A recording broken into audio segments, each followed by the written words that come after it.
Welcome to Base to Base Military Homeschooling, the podcast sponsored by Military Homeschoolers Association. It is designed specifically for military homeschoolers navigating the unique challenges of educating our children while moving to new communities every 2 to 3 years. I'm your host, Natalie Mack, and I know firsthand the challenges and rewards of homeschooling while on the move. So where in the large world of military homeschooling are we today? Listen in to our incredible guests.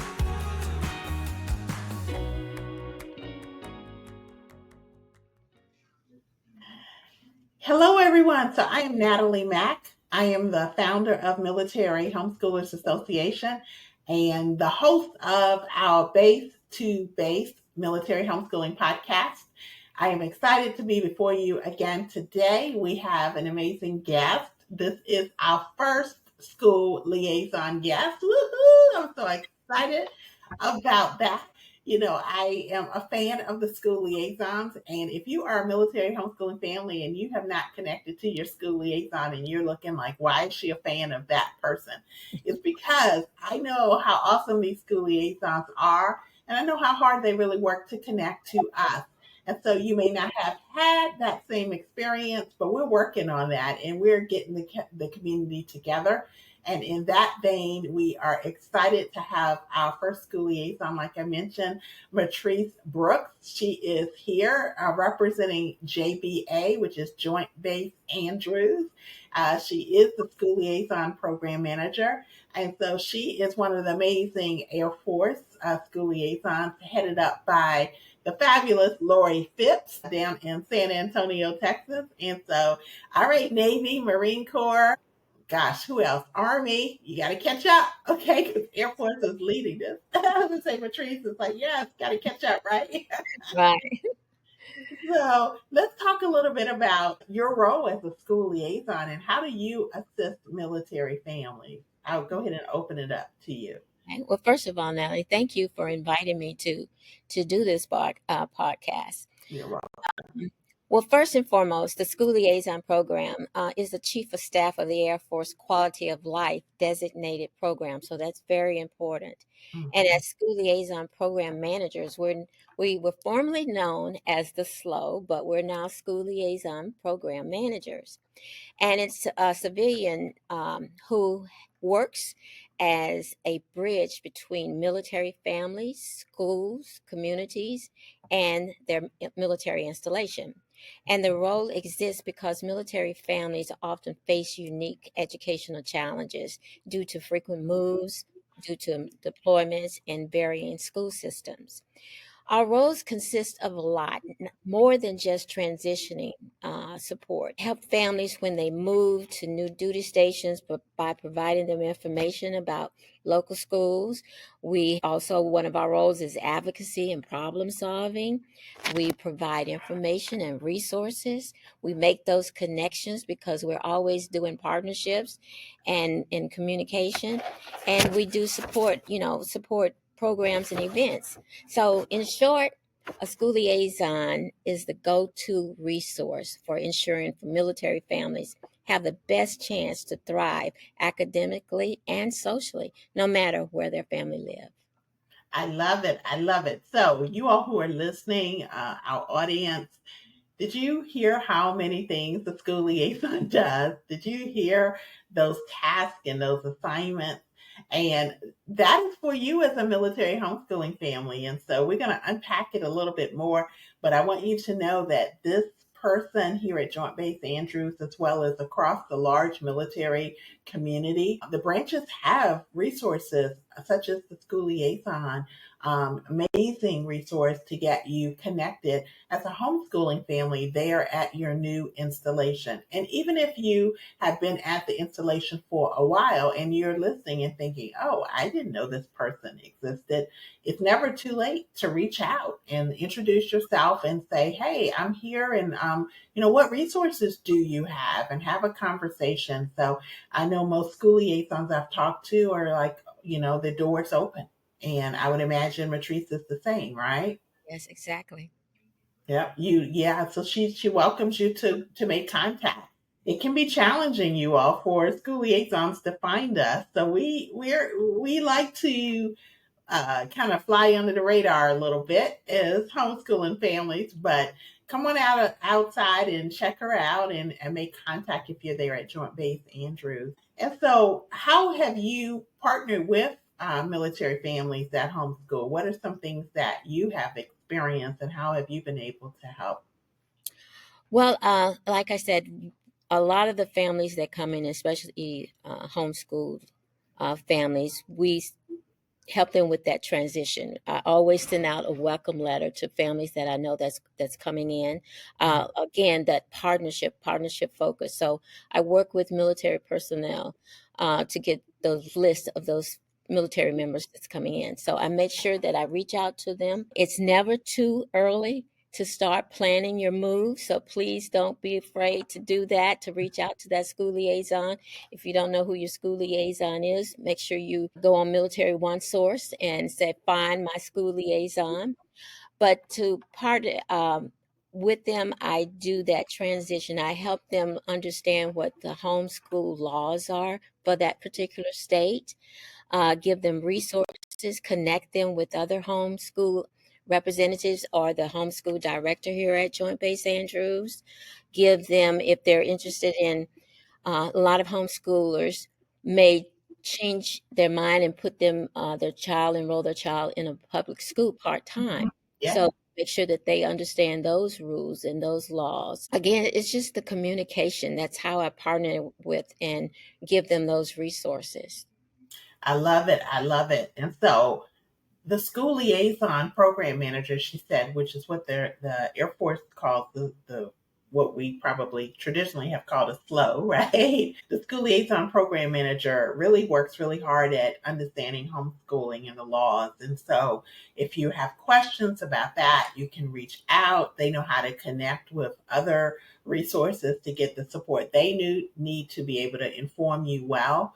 If you are a military homeschooling family, like Ms. Brooks mentioned, is if you have made a choice to re-enroll in public school, or you have one child in public school, one child you're homeschooling, she can support from all of those avenues and to get the resources that you need. And I think this is really amazing. And so you have Joint Base Andrews has several leaders there. I know they have a co-op that I think may still meet.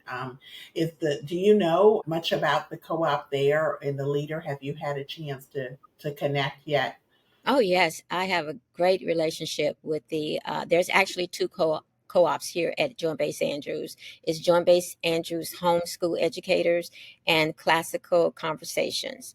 So anytime I don't know an answer for homeschool, can definitely reach out to our homeschool director, and she will also reach out to that parent. So yes, yes. Love it. So And you what's see so you see unique that. about, I'm sorry. No, And go ahead. Yeah. what's so unique about Joint Base Andrews is Joint Base Andrews has their own housing unit to hold their classes for their homeschoolers. So that's a great partnership. That is an amazing partnership, you all. Listen, that enters into a whole nother conversation that we didn't actually have on our question list, but that is amazing resource. And so I'm going to just mention something here that you may or may not know as in the audience. About a month ago, the SecDef, the Secretary of Defense, Pete Hegseth, put out a memo requiring Department of Defense to, you know, detail how they are supporting military families through homeschool. And so, one of the things I've always advocated is that, and I was able to go on CNN to do so, invited me on to the Homefront show to talk about, and I was able to share what we have established here at Fort Belvoir Home Educators, right across, not too far from Andrews, across the Woodrow Wilson Bridge in Northern Virginia. But, having a place for homeschool groups to actually gather, whether they want to host a co-op or whether they want to have, a holiday party. I know when we first moved here, Matrice, from North Carolina, we actually joined JBA Homeschoolers. We were living in Maryland for a while, waiting for housing here at Fort Belvoir. and we joined JBA. So I've been at the youth center there. I have seen the what you have there at JBA, and I would have been in what was the house. I assume it's still the same place.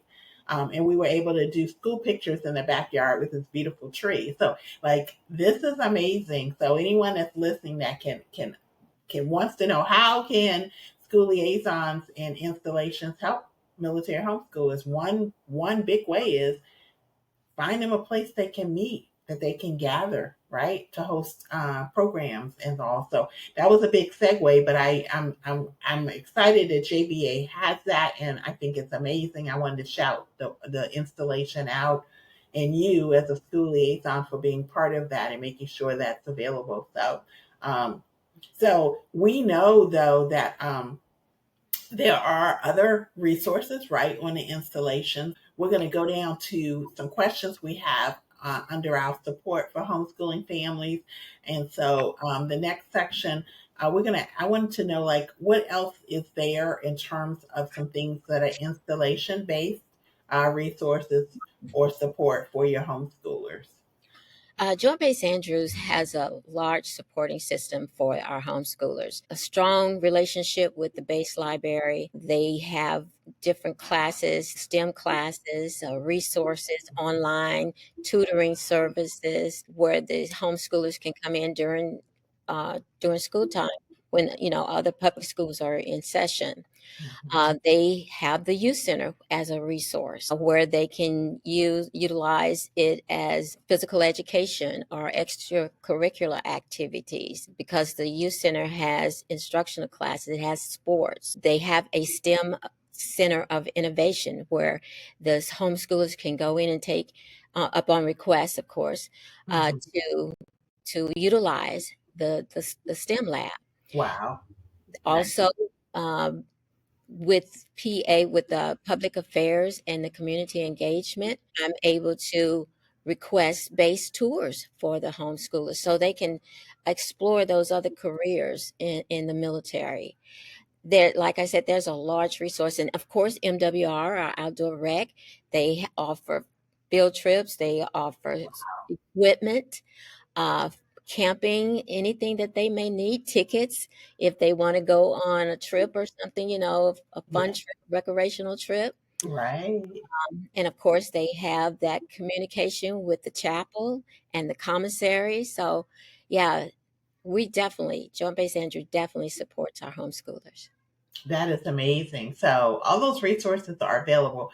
And I know there may be a family that's at an installation that maybe doesn't have as many resources because we know it varies from installation to installation and we know it varies from branch to branch, right? But whatever resources you have, connect with the school liaison. They can help you know what's available there for you as a homeschooling family. And so, like at JBA, there's two groups that meet there, and Miss Matrice is, knows the leaders and is interested in knowing and supporting them. And so, your school liaison can be that connector to help your groups continue to thrive. And like she mentioned, when families are coming in, she is able to make contact and say, "Hey, how can I support you?"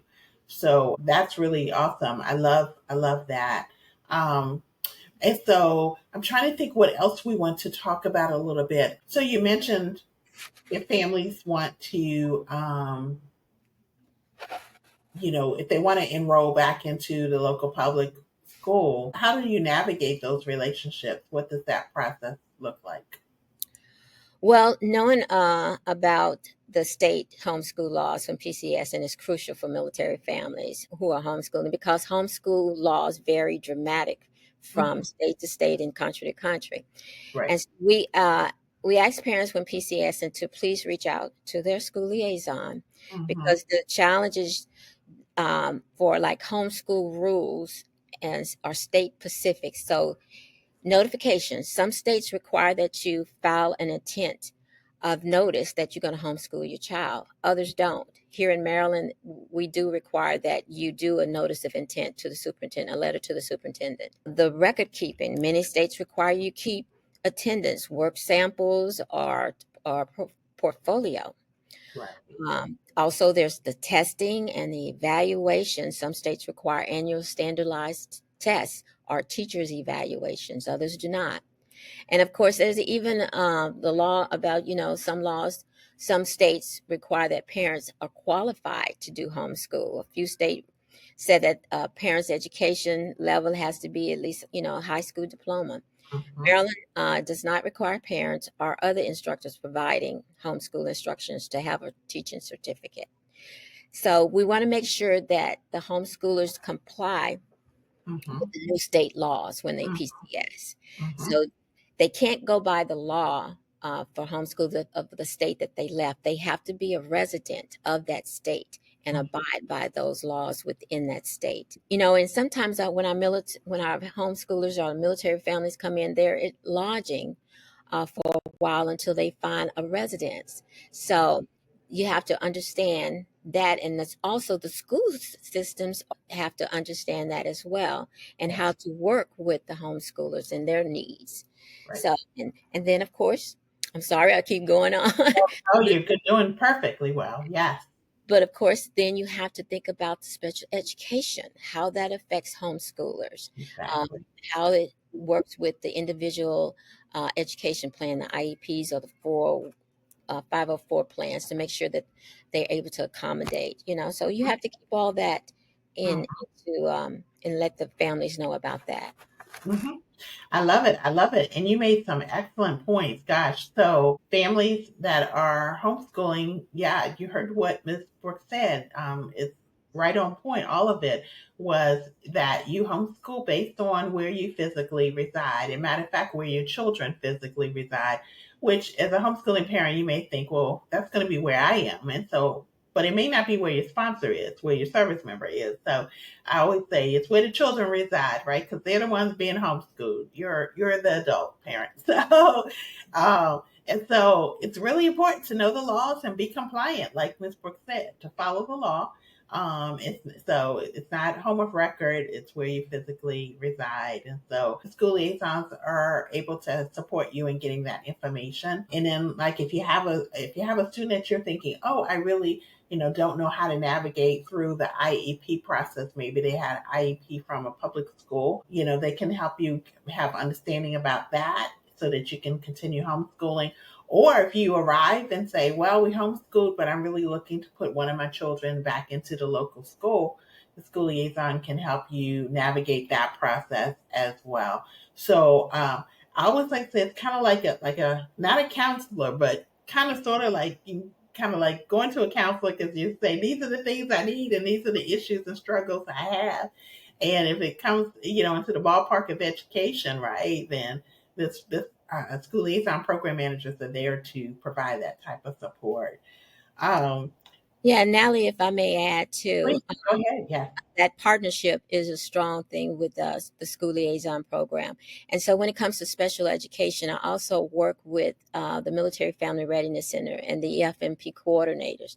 I also work with the EFMP medical team here at Joint Base Andrews. So we have that close relationship. And if there's questions or that a parent may have about their IEPs or the 504, those are my go-to people, and they will also reach out to that family. Oh, wow. That's awesome. Partnership. I've heard Lori say that quite often. Partnerships are super important. And it's not just a buzzword, though. Really think about it. The more people who are the experts in helping you resolve your concern, the more of those people that know are able to like say, well, I can help in this way and I can help in this way. And so the school liaison is that key person that knows the resources on installation and can say, these are the people that need to be involved and to help you with this situation or help you get the answers that you need. Am I right with what I'm saying? Yes, you are absolutely right. Okay. I've been trained well. I've been trained well. Lori trained me well, though. But it's really good to have this conversation because this is things I know, but the purpose of the podcast is so we can make sure others are aware of what you bring to the table and how you can help. And so we talked a lot about the resources there at JBA. I know that you also mentioned like MWR, Military One Source. Those are resources that I know you've mentioned as well, right? That Yes. families can tap into and get the support. And also your organization. I don't want to mess up the acronyms HSLDA. Yes, for legal guidance if they need that support as Yeah. well. Yeah. And so, for those who don't know, you probably are thinking, okay, I thought she's with Military Homeschoolers Association. So I will share. I do wear a couple of hats. And so, HSLDA, Homeschool Legal Defense Association, I wear the hat of Military Outreach Community Coordinator, a hat I dearly love. So I created the Military Outreach Program. And then I am doing this podcast wearing another hat. And so I always have to put the disclaimer out there. This is not an HSLDA product or service. This is a MHA. And so I mentioned early at the beginning, I'm the founder of Military Homeschoolers Association. We'll talk a little bit more about that at the end. But yeah, the partnerships again, reaching out and getting the support. And so I know one of the things that the Air Force, as well as all of the branches, actually, I've talked to all of the headquarters leaders, are very invested in making sure that the military homeschoolers know that you all are there. I mean, that there's a concerted effort to say we are here and we want to talk to you. We are interested in serving. Am I correct with that? Yes. Yeah. Yes. Yeah. Definitely they're there for support. So believe that they are and reach out to them.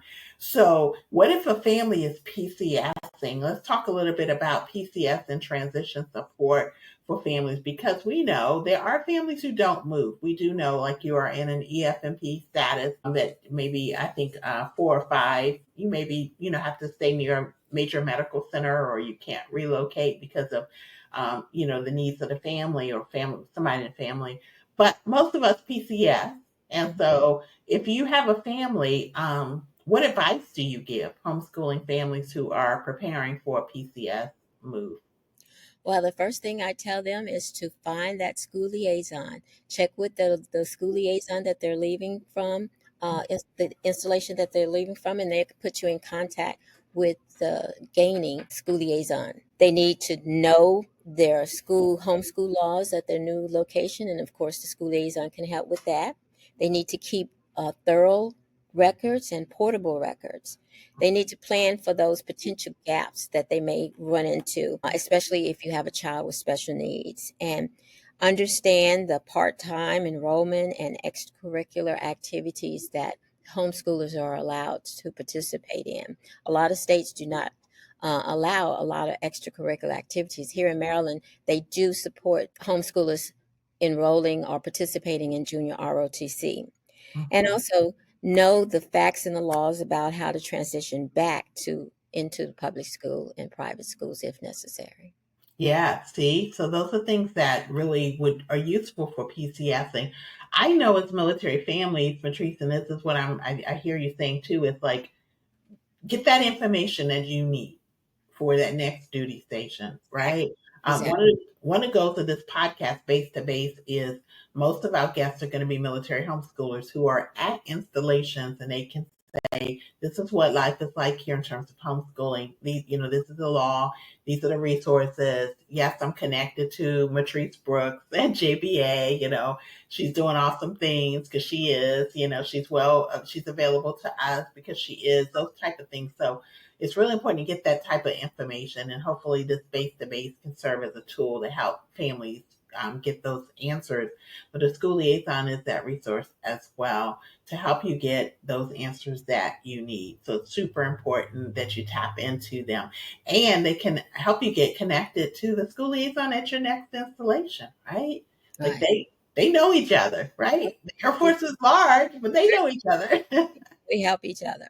You help each other out. You do. Very close community. Very close. I love when I've been able to come and speak in at San Antonio, and I see it's like a family. It's a good thing. It's a good Yeah. thing. So And there's typically school liaisons at every military installation. yeah, Yep, at every installation. So definitely. So we can segue down to like final thoughts. And I have a few things I'll mention about MHA, but I was wondering, like, what's the most frequent question that you have gotten from homeschooling military families?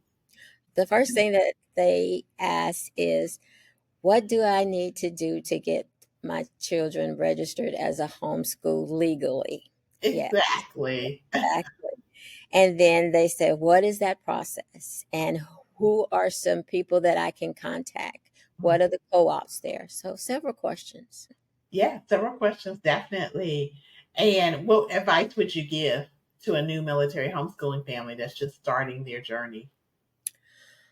I can't reiterate anymore. Please contact that school liaison and let us make it your transition smoother. That's what we're here for. Mhm. And how can I, if you have a military family and they say, well, how do I get connected to you? Like, how do I find you? Military One Source is like the hub of all military information about education transition. You can check again with the military, with the school liaison at your installation there, and they will get in contact with me or give you that information. Or you can also, if you know that school liaison, you can contact them by website. You can contact them by social media. We all pretty much have Facebook pages. We do have our phone number, cell phones. We're like boots on the ground. We're like have that mobile office, so you can always find us. Especially on Military One Source, you just go and say, "Find me a school liaison," and they Nice. will give you the installation. So yes, That's any, awesome. So you can be found. You are accessible. Yes, yes. And you're out in the community. I know one of the other things I've learned from just engaging with the school liaisons is that you all are typically out engaged. I've seen you at different events across an installation, so you're there. You like to, your intent is to be visible so yes. families know you and feel comfortable. Am I right with that? You're absolutely correct. We do a lot of outreach. My job, what I've done is I try to visit many schools as possible here in my county, Prince George County. I Mhm, visit the principals and we do special events on base, such mhm, as the Bunnies and the Eggs or Back to School Bash. So mhm, we have those outreach tables and mhm. other school liaisons within the NCR National Capital Region. We support each other. We go to different events, and our biggest event, our biggest month is the month of the military child, April. So we're always there. You'll Yes. definitely. So we try to be as visible as possible. Yes, April, month of the military child. I've seen amazing like programs and just all the fun stuff. All the purple comes out, definitely. Yeah. So it's a great time. I was able to go down to Herbert Field Air Force Base there in Destin, Florida, um, was it last year or year before? Time passes, but to support Gina Payton is one of the leaders there in that area there, and Lacey Allen, who is now regional for that Nice. area. Awesome. Yeah, Lacey's on fire. So I love it. And she and Lorianne are Hmm. they're great support, I'm sure, for Lori Phipps. But yeah, so I was able to go down there for the month of military child. And there was an event at the youth center for homeschoolers, and then I was able to do some workshops and for the families there. So I just love it. Month of the military child. So that's super exciting. So I have just enjoyed our conversation. I don't know if you have anything you want to end with, but I'll give you a chance if you do have anything, and then I'll close us out. Well, I've appreciated this opportunity. I do want to do a little shout out. Oh Uh, yeah, we, shout out. Yeah, shout out. we're Go. ready for our air show, our 2025 air show, and we're doing a STEAM day for all the school system, well, the schools within the surrounding area and in NCR. So I'm inviting everyone to please come out and enjoy. It's going to be September 12th through the 14th. And again, the STEAM day, I should say, will be on September 12th. And again, please just get in contact with the school liaisons. Let us help make that transition for you as smooth as possible. We're here. Oh, I love it. You hear it. They are there. So please re-engage. I know I periodically have families that say, oh, I haven't had a too great of an experience. But please re-engage. These personnel are responsible for a lot. You heard that the different responsibilities and things that they can provide and services, and that's effort. So and often they're one hatted where maybe if it's a lot going on in the course of a day. So definitely re-engage your school liaison and say, hey, I really want to establish a good working relationship, particularly if you are a leader of a homeschool group, because you are the influencer. You are the one who can say to your community that this person is available. So definitely, that's one of the things I wanted to close with as well. So just I'm thankful for the school liaison community. Know firsthand.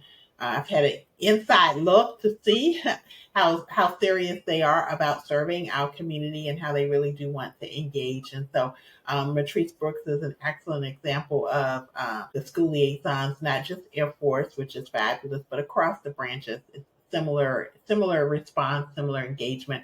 And I hope to have other school liaisons. Matrice, it's just like we said, starting it off is the first one, but we hope to have more. I have offered, so we're hopeful. So I really appreciate you all joining. Again, make sure that you are subscribed to our Base to Base podcast. It is here on YouTube. And make sure you are liking and following our Facebook page, Military Homeschoolers Association. And finally, two things. We have two groups that are tied to our Facebook page. One of them is called Base to Base, just like the name of this podcast. The other one is a military homeschool leader support group. So we have resources and connections. So we would love to hear from you as a military homeschooling family. And again, please like this video if it's been full of value for you. Subscribe to our YouTube and share it with your community, because we want to get the message out about the school liaisons and that they are an amazing resource to support us. So again, thank you so much, Matrice. I appreciate you being here. Thank you. All right.